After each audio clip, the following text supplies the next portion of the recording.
বিচ্ছিন্ন হইও না। এই কোরআনের দলিল থেকে বোঝা যায় দল হলে একটা হবে, এটা হলো কোরআনের দল। কথা ঠিক কিনা? আরশ থেকে রব্বুল আলামিন ডাক দিয়া বলেন তোমরা দলে দলে বিচ্ছিন্ন হইও না। আমি আল্লাহ রব্বুল আলামিনের রুজুকে কোরআনের রশিকে তোমরা আঁকড়াইয়া ধরো। ইউসুফ পয়গম্বর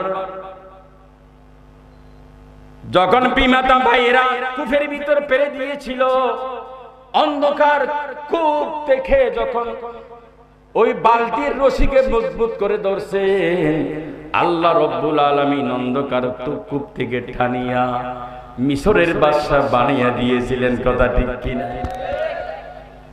ও দুনিয়ার মানুষ, এই দুনিয়াটা একটা অন্ধকার কূপের মতো।